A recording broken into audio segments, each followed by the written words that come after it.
Hello everybody, we're here on the south side of Pittsburgh at the headquarters of ACHIEVA, a nonprofit organization that works with the families and individuals with an intellectual disability. Today on Budget in the Run, we're going to put some faces behind that budget, specifically in talking about the waiting list. What is the waiting list? How many are on it? And how does it work? On Budget on the Run, talking about human services. So we're here in Pittsburgh today at the ACHIEVA offices on the south side, talking with our friend Nancy Murray, who is here with ACHIEVA, and also our guests David and Bob Matesic. Did I get that right? Perfect. Got it perfect. And of course, Donna, my partner in all of these Budget on the Runs episodes.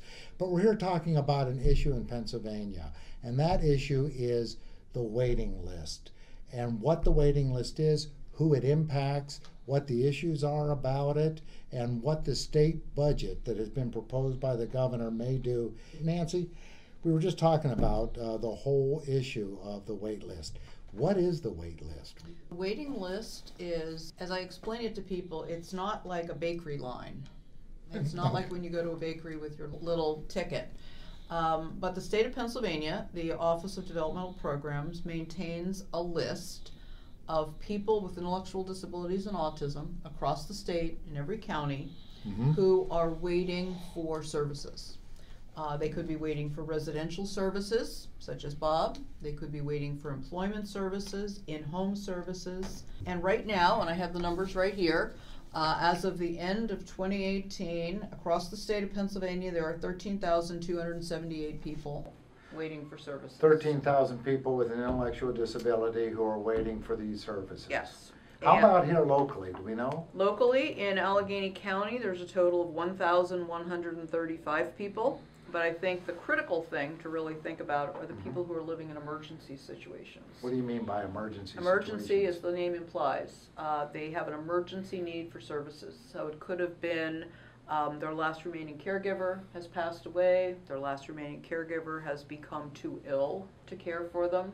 So right now, in Allegheny County, we have a little over 300 people. So we have with us David and Bob Matesic. So right now, Bob's on a waiting list. Bob, yeah, you want to get back to the... Yes, Yeah, I'm so- on the waiting list. I am. Okay. I enjoy paid work. I enjoy maze And where do you work? at the Rivers Casino. Excellent. Okay. Excellent. Donna, But before you soon ask I'm a going to question, go into Sudis and then the milling factory community after Sudis. Okay. What do they make at Sudis? Candy bars. Good candy bars. That's right. Wow. So, Dave and Bob moved in with you, what, about 8 years ago, did February you say? 2011. Our mom had contracted Alzheimer's dementia. Right. And she was frail. It was a family decision that it would be best that they move in with us. We could care for both. Okay. And your wife, Bindi? And my wife, Bindi, and we have 6 children at that time. Okay. Pretty much all were still at home. Bob's typical day is he gets up at 6 o'clock in the morning, Monday through Friday. He gets he dresses himself. We prepare breakfast for him. He gets fed. We start the day, and then he's on an access ride somewhere around 7 o'clock in the morning. That comes to the house to pick him up, take him to his vocational workshop. And Bob, you like living with your brother, but you would like to live in Shiloh House, right?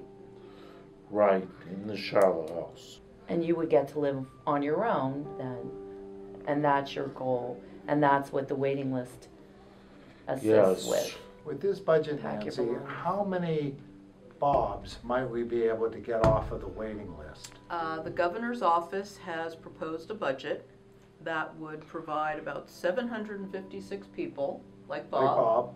with a waiver, a Medicaid waiver, and an additional 100 people who are also in emergency situations with a waiver. So almost 1,000 people out of what was the number you gave when we started on the waiting list? Well, statewide, we have 5,264 people on the emergency list. Right, I see. So, and Bob is one of them. This is not the first year you're taking a run at this. You've been doing this for a long time. Can you talk about that? How many years you've been Yeah, at this? actually it's called the Pennsylvania Waiting List Campaign. It's a group of family members. I've been involved for 20 years. We're a statewide group. And each year, this time of the year, this is when we are meeting with every legislator in the state. Every legislator in the state has families who are on the waiting list. Of course, there are members of the legislature who have family members with disabilities. So, Right. you go in to talk with them, and that's a pretty easy conversation to have.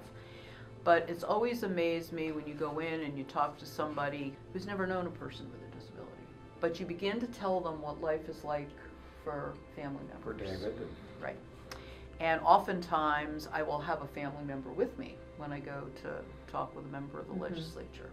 And it's very easy for them all of a sudden, it seems. Donna, when did this start? And have you also seen kind of a evolution in their understanding in the legislature while you were there of this issue and support growing?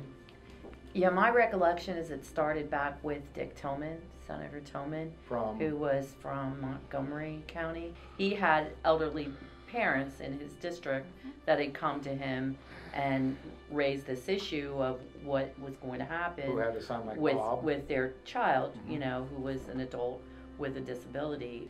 And it touched him, and that's when we started incrementally adding funding each and every year.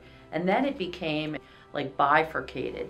Not only was it elderly parents with children that needed to be taken care of going forward, but it was children who had been educated through the school system, were actively engaged until age 21, and then would age out of school and then go home to sit on the couch, which was not the right thing. Exactly. I've been involved with another provider organization that provides housing and respite care for about 20 years. The list that Nancy's referring to, I've seen as long as I've been on the board, prior to being president even, and it continues pretty much at the same numbers. In other words, the need is there. We take a few off the list, but the list remains overtly large, relevant to the need that's out there. And I think the constituency that Bob is a part of is a quiet constituency. When they lobby, this is the closest thing that you get to a lobbying effort with our state representatives. But I'd submit to you there's not a more vulnerable population in the state. It's not going away, it's going to continue. It would be wonderful for our representatives to recognize that the list that's on the emergency list cannot be the majority or the plurality. The list that's served has to be the majority. Well, and that's why we've shifted the PA budget on the run this year from just dealing with numbers to put faces behind those numbers so that we can get stories like this out to not only everybody who follows Denny Civic Solutions and Donna Matesic and DMM Consulting, but to legislators and other key stakeholders. So we hope you've learned something today and enjoyed our discussion, and we'll be back to you shortly with another Face Behind the Budget.